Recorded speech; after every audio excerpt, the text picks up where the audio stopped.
So, let's have fun with it and see where it goes. So I see that already Lex has joined. So let me see if I can get her in the chat here and we'll get it started. Let's see, we're waiting for her to join. Merrick has joined the chat, the man. There she is. What's up, girl? What's up? How are you? I'm well. How are you? Good. Are you enjoying the weather? Yeah, it's beautiful Yeah. weather. Let me tell you Yeah. that. Last couple of days. Yes, very much. So yeah, I was just giving people a little bit of a rundown about you in that last 3 to 4 minutes, just kind of talking about the event. And I kind of mentioned it that the way we've met is through our friend Jay. And the beauty of this interview, well, I don't want to call it interview, it's more of a discussion because me and you, a lot of people said we should like mix together. We have great vibe, great energy, very similar, but we never really talked like one-on-one. It's always been through friends. So I'm really excited just to learn more about you. And like I said, don't worry about, being so like kind of TED talk, like question, answer. Feel free to ask me questions or something like that. It's just, having a little bit of a fun little chat like we've met in the bar. You're a cute gal, I'm a cute guy. And then we'll go from there. Okay? Okay. So, Sounds good. Alexa, tell me a little bit about yourself. So tell us about you and where you stand. Just give us a little bit of a summary. Yeah. So my name is Alexa Ray. I live in Michigan, and I really, really like art. That's what my whole life is pretty much about, is people and different art. I like to help others like find their way in the world. I am an assistant general manager at Great Lakes Flow, and I work for a couple of other flow companies as well, doing stage managing operations and operations management for Equilibrium and all sorts of other stuff. So I feel really blessed to be a part of a lot of different like little communities. So yeah, so that's like a little bit about me. How are you enjoying the process? I mean, there's a lot of moving parts. I mean, you're saying general manager, operational manager. So I feel like as of recently, it's been very, very tough. If I'm going to be honest with you, just with Yeah. everything going on with COVID, because I'm so involved with all these different things that like the first couple events that went down, it was just like people were super sad. And then like now people are still sad, but they're thinking on their feet, right? So now it's optimizing all sorts of things that like people didn't know how to do before. So now people are understanding, having to learn how to stream. Like Jay, our friend Jay, right, he helped Yeah. me in a huge way, and my other friend John Bowman like helped me understand like the importance of like being able to utilize these tools like during this time. So it's been a lot of like mainstreaming different people to getting that involved. Like we just finished Kinetic Fire, I'm doing another one this weekend as well. Hello, Deepfake, thanks for tuning in. But yeah, so that's kind of been it, is like, I feel super blessed to be involved, but as of right now, it's just been super like super challenging, but also super wonderful to see everybody adapt and to Yeah. learn these skills that people probably otherwise wouldn't be utilizing if we weren't in this weird ass time, I right? agree. I mean, like the opportunity is insane because now you have the upcoming artists that are, you have your old school guys that have no idea what the hell live streaming is, Yeah. and you have the fresh faces, like for example, Deepfake, insane talent with audio visual, setting up the live streams, doing it all. And now it's like Reading you your have these please. younger artists figuring it all out, and now people are like, "Holy shit!"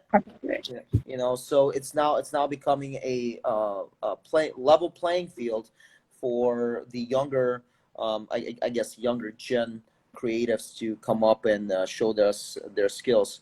But tell us about because I only know that you started to DJ just recently, right? Mhm. You got your CDJ decks and you kind of went with your gut for the love of the music and you're kind of enjoying the process of it all. Tell us about how it all started. Who kind of got you in? What inspired that shift? And what are your goals? What are your plans for the? I know it's tough right now, but in a maybe 5 to 10 year window. Yeah, so I feel like it kind of started with my friend Victor and I messing around. He would do DJ stuff, right? And I would like help him with song choices and stuff. And it like started as a joke. And then in January for my birthday, right, I spent like 3 hours behind like his pair of like CDJs, and I like really like fell in love with it and was like, we rent CDJs all the time for these events that we throw, like I said. So I was like, why don't I just like buy these CDJs and save myself some money and like be able to learn, and whatever. Little did I know that I would need them. But so my friend Tesla and I, we purchased them, and they were, and so it's just like, so yeah, so I feel like that's like kind of like my journey, and really like what propelled me into like being able to have all this time to learn it, on top of like, just like having a passion for it, is like having so many people honestly like believe in me and help me and utilize and give me tools. Like Jay was a huge help. Like Victor's been a huge help. Tesla's been a huge help. I have a friend, Tom, that's been a huge help. You sent me your course from EDM producers or whatever on how to set stuff up, for able to, so many different like moving parts. And I really feel like, it kind of solidifies like what I feel like is so much in life is like teamwork makes the dream work. And like, you don't have to like be great at everything. You just have to utilize the tools that like you have, if that makes sense. But here's the thing, I'll tell you what, it's also, you're so receptive to help. Like you're not afraid to go out there and be like, hey, I'm really enjoying this. What can I learn about it today? So I feel like a lot of people are just so open because you come in there with that attitude of like, hey, I don't know it, but you know it, so let me see what you can teach me today. And in a lot of ways, I think the attitude plays a big role, just because being open and being receptive to constructive criticism is sometimes a lot of people don't like. But I know that you have this, it's a very strong strength to have where, you're just able to kind of take your ego out and really just focus on, hey, this person is helping me long term and I'm growing from it. So that's something I noticed is one of your huge strengths. And on top of it all, and I'm not an expert on DJing. I've started in September last year, but one of the things I've heard everyone say is your song selection is one of the strongest out there, that you can create a vibe and you just pick up the records and songs that not a lot of people hear. So tell us about, or you can tell me too. Tell us how do you go about with the selecting songs, and how do you go about crafting your sets? So I really like, it's like a combination of like, I know what I like, right? And like, it really came from me listening to like a bunch of people's stuff that like I felt was either repetitive or maybe something I didn't want to listen to, or like, it's okay if I listen to these things, but like, fuck, I want to play, I mean, excuse me, but like, I want to play my music. You know what I mean? Right. Like, so I feel like for me, when I first like got access to knowing that I could like put stuff on a USB and play it, I was like, oh, this is gonna be great. So I just like uploaded like everything. There wasn't like a whole lot of like thought into it. It was just more songs that I wanted to hear. But then once like I kind of like learned what I was doing, I decided like, hi Kathy. I decided, I was like, what do I like about like certain artists? And I like artists that like take you on like a little bit of like a journey, right? Like when you're like there, and like it doesn't always have to be like this huge like transformational thing, but it's something where it's like it starts off as something and you leave feeling something. Like it like evokes emotion like within you. And so like I tried to like play and choose songs that I feel like complement while telling this story that I feel like within me, and I feel like sometimes, because there's been a lot of like live streams right recently, like it's been hard to like do that for every single one. But it's been like a really interesting challenge because like if I have the time, then it's really like the best way that I like to do it. I feel like it relates kind of to flow arts, right? Which is like the other art that I do. It's like Oh, you gotta tell us about that. You gotta tell us about the flow arts right now. Like, you finish this story, and then we'll shift to flow arts because I want to know more about this. Yeah. But like I feel like for flow arts, right, there's like free flow. There's like free flow where you're just like doing what you feel like, doing whatever move comes to mind, doing whatever. But then there's different with an act, right? With something that like you write it and it is intentional and, you know, dedicated to what you want the audience to perceive, right? The art of the reveal. And it's like, to me, it's like, that's how I really like my art to be. So I feel like because I learned the art of the reveal and because it means so much to me, like in flow arts, right? And in movement and musicality, that it's like, I think about that when I'm writing my sets. And so how do I want people to move? How do I want them to feel? Where do I want this to like take them? And I think that that's just like, you know, what I really like. And I really appreciate you saying that about my music selection because like that just makes my heart so happy. So The best. I'm telling you, it's really, really good. It's really, really good. Thank you. High About, compliment. about the structure in your sets, do you go by, okay, here's what I think is gonna work? And I know with live streams and playing it live, it's a little different because you don't see the crowd, right? Yeah. But with your live streams, do you just go very kind of strict in a way? It's like, hey, here's what I would like to play, and I'm going to, versus I play it, and then you feel like you might drop something else now? Like, do you ever have those, like, branches opening Yes. up as you mix, and then you're like, screw this strictness, I'm going to go with my own little way? Yes, I definitely do that. Not all the time, but I set myself up for that option all the time. Just because, to me, once again, I relate it to flow arts. Anything can happen. You don't know what the fuck's gonna happen. You don't know what's gonna happen. You don't know how you're gonna feel. You don't know if it's whatever. You practice this thing and you know that it's right, but then you're in it and then you have this other moment. And so, like, generally what I'll do is I have a skelly.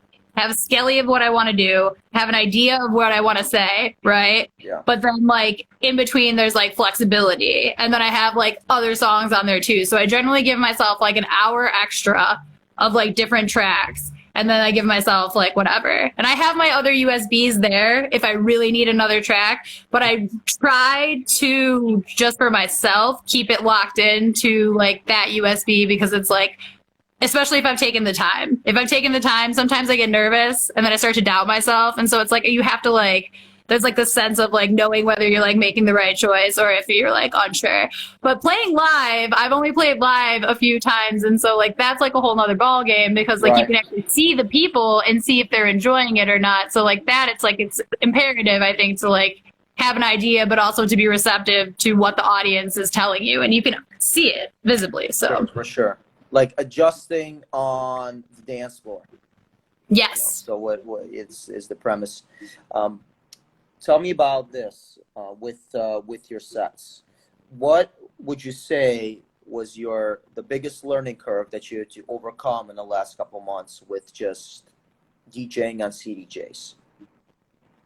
So I will say this, like, it's been super comfortable to do live sets at my house because like I'm in my home. I have my equipment. I have my own whatever, you know?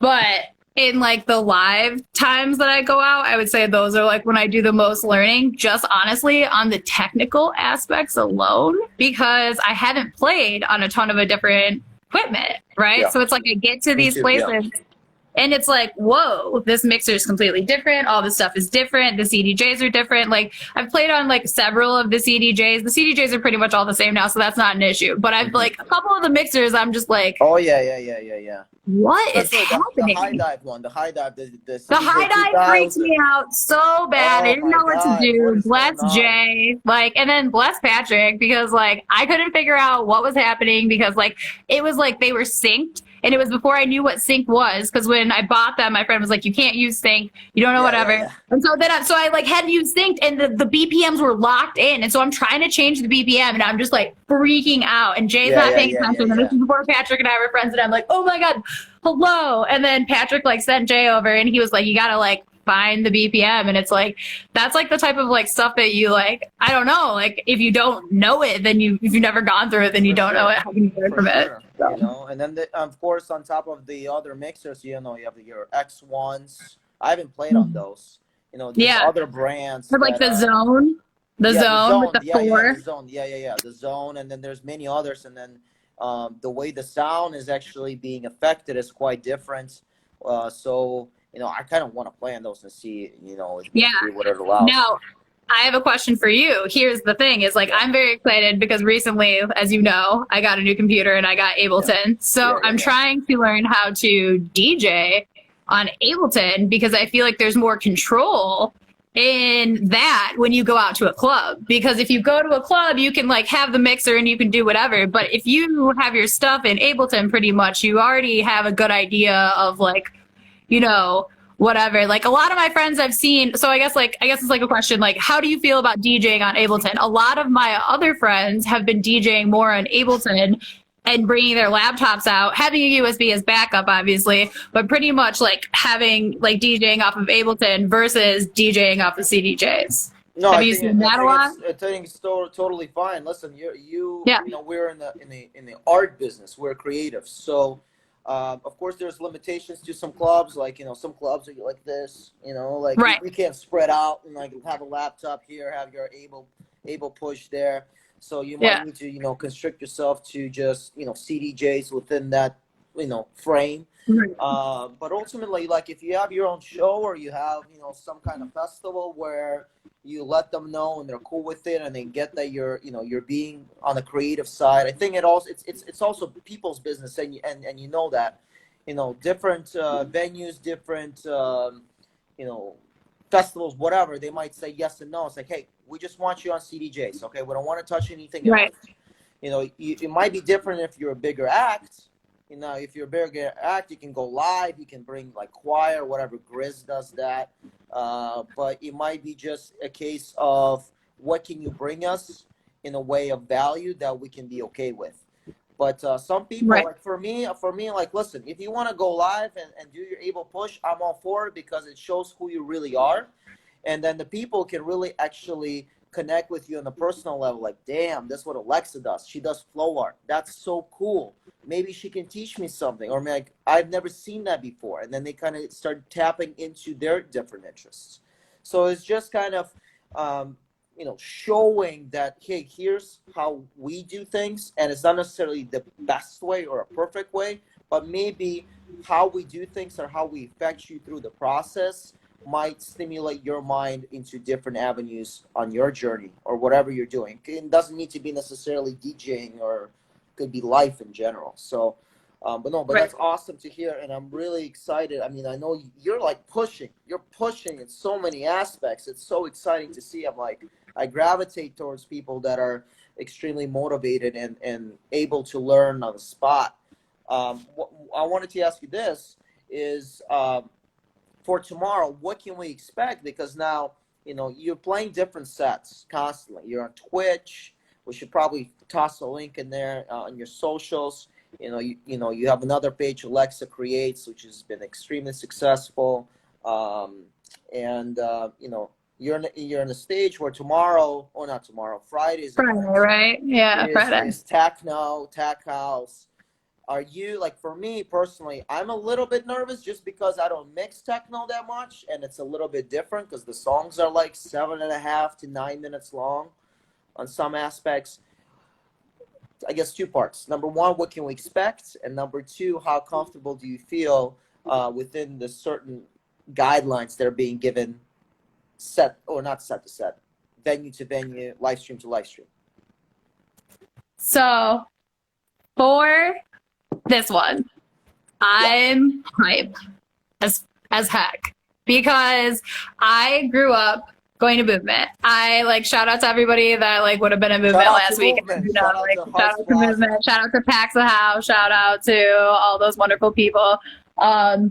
Because like this would have been my like 14th movement. I've like missed a couple for like life, whatever. But like I love that event and like that's like you know I just recently started to like get into music, but like my love for music has been like always. And there's something about like I always call it like banging the beat like on the concrete. And so it's like, you just like I feel really grateful to have like grown up. Like even though I didn't really like know all the names of people, I still was like immersed like in this culture, like even if it was just for like a couple of times like throughout the year and like, whatever. So I feel like super duper like blessed. So for this set, I feel very comfortable. I feel like it's like going home. Sometimes I feel like I play to the crowd, right? For like other sets, like sometimes like I've been playing some happy hardcore live streams because like shout out to Pot Bucket. He's like he's the first person that put me on a live stream and was like, I want to see you DJ. And I was like, I don't know what I'm doing. And he was like, yes, you do. You're going to do great. Like, and whatever, like believed in me and gave me all these tips and whatever. So like,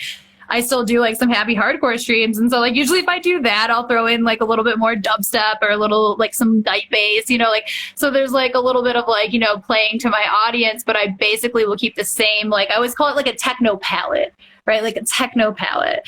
So for Friday, you can definitely expect like a 75 to 80% techno with with about 20% tech house. So I'm doing some tech house, but I definitely went some like, opening vibes to set the course for you. So it's going to be good.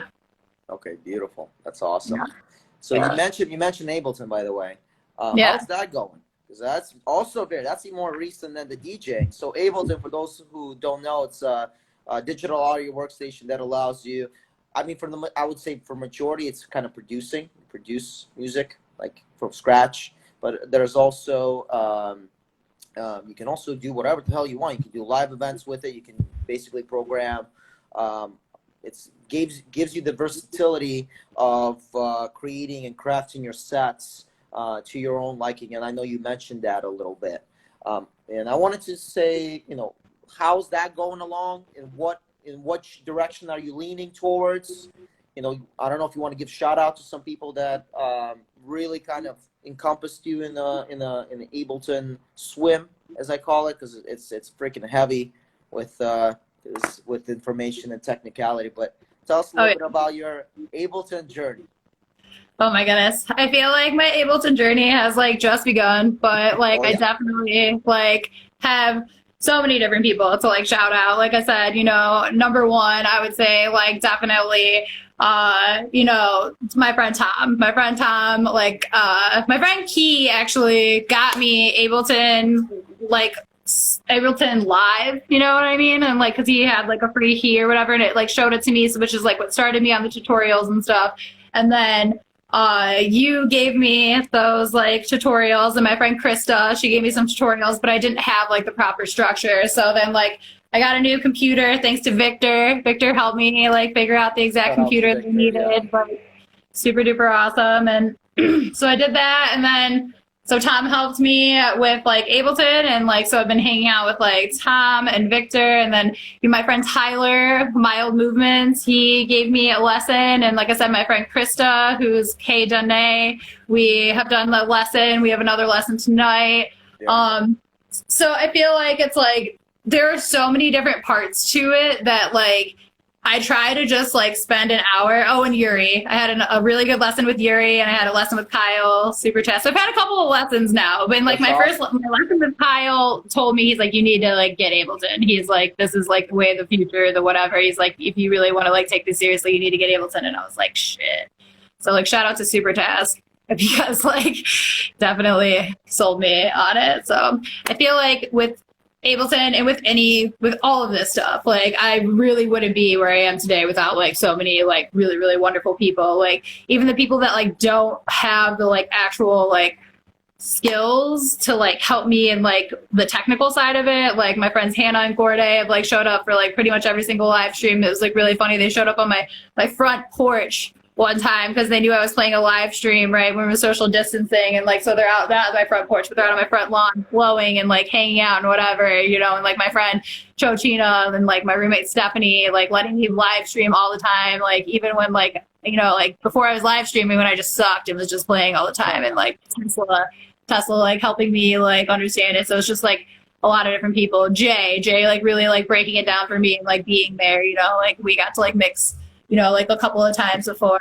And I don't know if you know who like Mona Black is, but Mona Black, Gabby Saltzman is like the shit. And I'm super grateful to her. And she like really showed me how to like work the mixer. Like I had like learned from a lot of different people, but I remember like watching her work the mixer reminded me of watching Carl Cox works the mixer. Oh, And wow, that's a big I shout really, out right there. she's got like this like soul to it. It's not like this like robotic thing. It's like a Yeah. bounce, you know, and I had never like up close and personal like seen this like relationship between like her and the mixer. And I was like, I want that. You know what I mean? And so it's like, so she's given me a couple of really great lessons and she's fantastic. Like I can't wait until it's safe to do in-person lessons again because that was the bomb.com. But so yeah, so I know that was a lot of shout outs, but there's like so many people and like I feel like if I miss someone I'm gonna feel bad. Like, but I love everybody. Thank you for supporting me. So for the future, are you seeing for that you're shifting towards live performance using Ableton, or you actually think you might be producing original stuff under your name or whatever? So the goal is by like maybe 2021 to have like some originals, but like I feel like, you know, without a ghostwriter, I don't know how quickly like I would be able to like, you know, produce my own stuff just because like I feel like I said, it's like learning another language and I'm also like pretty harsh on myself. So I don't want to put out content that like I don't think is like, you know, superior. So I feel like for this year, you can probably catch me spinning like a lot of like, you know, my selected tracks. And like I feel blessed to know a lot of people that produce wonderful tracks. So like recently, like I've got to use some of my friends' tracks like in my sets, which has been super awesome. And like it just like has made my day. So like, you know, if you're listening and you have original tracks, send them to me. I'd love to play them. But yeah, going forward, I want to know how to do it. I want to at least know how to do it ish. You know what I mean? Yeah, Like yeah. I feel like there's no reason for me not to know how, you know, like cause like, what if I don't want to take my CDJs? You know what I mean? Like, what if I can just take my mixer and I don't need my CDJs, like in like a day that like, you know, like we can just go to the beach and it's less taking my whole thing. Like that sounds great to me too, you know, like, so it's just like, I want to have options. I like to know, I feel like the more that you know, the better you can come at any situation, right? With knowledge, there's power. So for me, it's like, I don't know what I'll prefer more because I haven't gotten good at like the Ableton part yet, but like I at least want to learn it.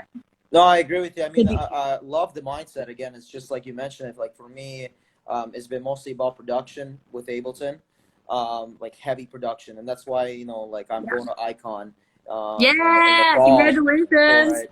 And a couple things that you mentioned, mentors. It's like, and I think I told you the first time you got it, we talked, and I said, listen, Ableton is like being dropped in the middle of the ocean. Like, good luck. You have to swim.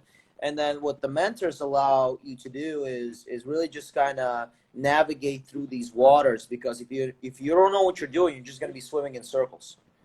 So because the program itself is really complicated with everything that's being given, and from what I've noticed for myself, because I've been doing it for 2.5 years, is that I want someone who has done it in the scene, that is knowledgeable and that can guide me just outside of the YouTube videos. Like I love YouTube videos and learning from it, but for me, right now in my musical journey, is like I want to commit to a school, and I know that the school is great because everyone says it's been highly respectable, to a point where these are the guys that are doing it now, and they are showing me the ropes, and they're kind of like grabbing me by the shoulder and saying, hey, here's how you do things. And once I learn these things and put them in my own creative way, that's something that I'll truly be happy about. And then basically after that, I can start launching the entire brand of Ismo or beyond, with originals, with EPs and whatnot. And I've been working with Dylan Nathaniel, West Stand recently due to coronavirus, and they've been extremely helpful. And I leapfrogged from where I was 2 months back, just because they're able to say, listen, we see what you're doing, but how about you do this as well? Or let's forget about this, do this, and just focus on that. So I'm able to kind of structure my songs much better. versus kind of free flowing, like, oh, let me go on YouTube and learn something today. Because I said, like, I've noticed about myself, I've been jumping genres back and forth producing, but then I learned something about this genre and I try to put it into like a house track. Like I was doing like future based stuff in the beginning, like my first year, and then like it's kind of like putting eggs into a soup. Why are you putting eggs into a soup? It doesn't make sense, right? Just the ingredients don't do that. I'm like, well, I learned that on YouTube. It worked for the other guy like a few years back or whatever, a few months back.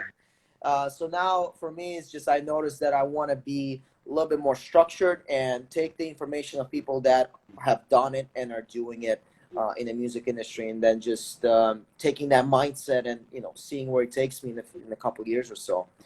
Um, what else was I trying to ask you? Completely escaped my mind. Oh, this one. This is a great question, and I know we mentioned it in the beginning. And I'm talking from like a medical perspective too, because I'm on the front lines. Coronavirus, COVID-19, still a lot of unknowns. A lot of places are shut down. I personally think, and it probably will happen, that it's going to be back. It's going to be back. I don't know how nasty it's going to be. It might not even be nasty, but it's going to be here. Where do you see, from your perspective, and I will share mine, how's the music industry going to shift? Because we're shifting currently, and I know that live streams have became a thing. But what do you think the music industry will look like in the next couple of years? I think it's like more than just the music industry. I think it's like event production as like a whole. I think that, people that work in like the service industry, there's something to them where it's like, there's like a grit, right? There's not a rigid thing. You don't know, like you said, like you work on the front lines. When you walk into the hospital every single day, when I see you walking in at way too early in the morning, like on your stories or whatever, it's like, you don't know what you're walking into that day, so like there's like this sense of like, I feel like people that are already astute to that and already like deal with that, right? There's like a sense of like being able to like evolve. And I think that it's really tough for a lot of us right now. Like I know for me, 2020, I know everybody says that's like shaping up to be our best year, but like I definitely had the most different little like flow streams and whatever, and all these like not flow streams, but like actual festivals and different whatever, and different creative projects that we were very excited about. But it's interesting when these things are taken from you, how you can like divert. So I feel like for event production as a whole, I think it'll be really cool to see how people utilize like technology and having to reach out and like network and like create their own stuff. I think it'll be interesting to see how different channels take that and run with it. Whether that be like having like live content going all the time, like a TV channel or something like that, or whatever. But I think that like it's tough too, because like artists, that's how they make money. You know what I mean? Like going on tour and like selling their merchandise. Selling merchandise is huge for artists, and that's like something that I don't know if a lot of people know, but like, they're, like you got to think about it. We buy these songs, if you buy they mostly make money on merchandise. They don't make money on the shows. Right, exactly. Shows so just showing up and here I am, and then it's like, oh, you like the show? Buy my merchandise. Exactly. Exactly. Yeah. So I think that, it's like helping people, including the artists, like be able to educate their like masses on how people can like better, support them. Like, I think that coming together as like a community and like locking into your local community and locking in with other people who like have the same intention as you to like do the other creative art forces, it's like it's always been needed. I've been saying it for years, and the people in my circle have been saying it for years. Collaboration is sexy. Collaboration is needed. Collaboration makes quality creative content, because you can have an idea, but like if you have two other people that have like a really great idea and you guys are all fishing around great ideas, that great idea has now just become a bomb idea because you have different perspectives. Or maybe you have this great idea, but like you need a little bit more development, or you're not thinking solely like from this perspective because you've never been there before. Mm-hmm. So the more people coming at it, the more empathetic the entire like thing can be, right? And I think the more compassionate that any sort of like movement or like art project, the better it will be like received, because you're like putting yourself out there, but you're also thinking about like, how is this going to be received by like the viewer, you know? I know that's like personal perspective. That's just on me. So. No, I mean, that's a great point. And I know you work with a lot of people that are setting up the events, and I know they've been hurting in a lot of ways because, you know, the physical aspect of setting something is gone, and it's now all virtual. And I'm excited to see how they, you know, so I know some people are very adaptable, and I want to see how they shift because they're not necessarily into, you know, DJing or whatnot. They're all about, hey, let's do an event and let's see what happens. So, you know, for those of you who are listening, there are a lot of opportunities right now, and especially for bigger names. You know, you have people who just like are so good, and then you look at their live streams and you're like, my man, you can do much better than this. I know your music is great, but the setup, I can help you with the setup. So I encourage people that are in the event industry and just know, like, could be lighting, could be visual, could be like audio, helping out people that are out there that just old school. You know, I'm seeing, I don't want to give anyone like bad rap, but you know, you can see some names, you can see some movement streams that are like, hey man, I love what you're doing, but maybe one camera angle isn't enough to keep the audience on your channel, because now it's all about gravitating towards the visual side, towards the musical side, and on top of it all, creating more content that is basically enjoyable for your audience outside of physical events. Agreed. And I think that too, though, I think there's something to be said about like some people, they just don't give a shit. They just want to play music and whatever. And like, and that's okay. And like, I respect that too. It's your choice as an artist to set whatever tone you want to set. But I also hope that this brings a new respect that a lot of people don't have for exactly those people that you just said. The sound engineer that like makes it so that sound actually comes out to all of you. You know what I mean? Yeah. The lighting guy that makes it so those visuals hit exactly at the time where you want them to hit with the drop for all those things. And it's like these unsung heroes in the event production, you know what I mean? Like that make these events happen, you know, and like it's just, and like you said, it's not just event production, it's, you know, the nurses that are out there working all the time, it's the people in the service industry that are making our food, it's the people that are giving us haircuts. It's like this entire thing is like shifting us and changing us. And like I think that like, you know, where we choose to go from here like really lies like within you. But I know that for me, right, like I want to choose to like focus my focus on like the things that I can control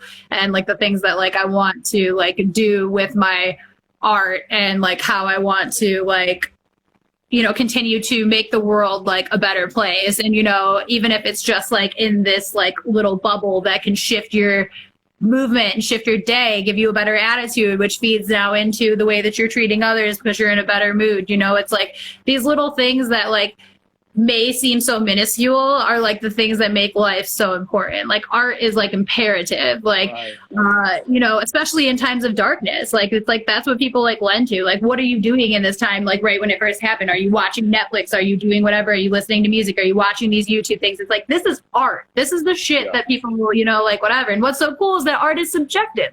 Art is you watching your little electronic videos to figure out how to set up your little beat boop, whatever the fuck. You know what I mean? I watched Seamus of Hennessy Sound Design talk about his racks, okay?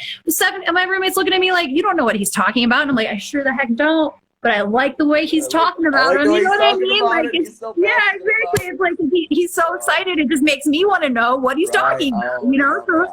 So it's like being like, you know, like tapping into your friends, supporting them, being passionate, encouraging other people. Like, you know, we have this thing, this movement that we're trying to start, like that's our friend. And it's always like showing up for your friends. If you really like something, it doesn't matter if I really, really love it, but if you really love it, then like I'm there for you, buddy. You know what I mean? And so I think that that's awesome. Through this and through the COVID and through this shift, there's so much uncertainty. But what is certain is like we're in this together. Right? So like love your neighbor, be kind, be necessary, be true, remember to be you, and then like you can do the thing. You can do whatever you want. Get your team. Teamwork makes the dream work, you know, and just like do what you want to do. Because this is your life. Like you moving to LA, doing what you want to do, you know? I love that. I love that. Well, Alex, I think that's I mean that's probably the best way to end it right there. I mean I love that. Ooh, great closing statement without me mentioning your closing statement. Anything else you want to add? on top of what you said, or maybe ask. I don't know. Maybe something Yeah. that I don't know. I If just, not, I it's just want okay. to say thank you, to you. Thank you so much for having me. I really appreciate it. Thank you to everybody tuning in. I know we've got Taryn, Victor, Botez. I don't know. I can't go up here. All these other people, but And like, many, thanks. many more in the replay section. We gotta Yeah, shout out yeah, to the exactly. replay. So Because a lot of thanks for people are tuning busy. in. So, Thanks for listening. mwah. And yeah, I'm very excited to play for you on Friday, and I can't wait to hear what you're gonna play too. I'm very, Oh, very dude, I'm excited. nervous. I'm nervous. So, like, Don't be man. nervous. It's gonna be so Oh, good. I'm like, it's a good nervous because like I'm used to the pressure. Pressure is a privilege. But it's interesting because I'm like, man, techno. Like I don't do that. I'm more of a house guy. But I like techno. I love movement. So I want to see what I can do with what I have cooked up for y'all. So I'm excited, Good. and we shall see. I'm still working on it. So still working on setting it all up. That's Yeah, cool. it's been great. It's been great. Yeah, Um, by gonna the be way, good. for those of you who have seen the Techno Viking, hopefully you guys can join the Facebook event page because I've been trying to market that thing. So it's actually been working pretty well. So I know it's been awesome. You're doing a great job. Like I said, I feel very grateful that you asked me to be a part of it, and I'm excited to do the thing. It's gonna be a really fun Friday. Awesome. Well, thank you so much. We'll stay in touch, Alexa, and then we'll see you Friday. Okay. Sounds good. We'll see you Friday. Thank you. Bye. Bye.